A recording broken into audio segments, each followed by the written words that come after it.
আসসালামু আলাইকুম, আমি আয়াত। আজকে আমরা চলে এসেছি বিয়ে বাড়িতে। গিয়ে দেখি অনেক মেহমান চলে আসছে, কিন্তু বউ আসেনি। পরে আমরা সবাই খেতে বসে গেলাম। কারণ সবাই খাওয়ার জন্য ওয়েট করছিল আর গল্প করছিল।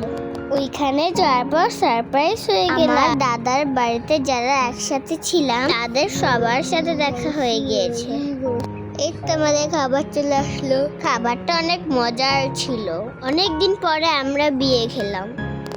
আজকে এই ফুপ্পিটারই বিয়ে। আজকে ছোট করে কেবিন করেছে, সামনে বড় করে প্রোগ্রাম করবে। অনেক বছর পর সবার সাথে দেখা করে খুব ভালো লাগলো। ওকে, আজকে এই পর্যন্ত। আল্লাহ হাফেজ, বাই বাই।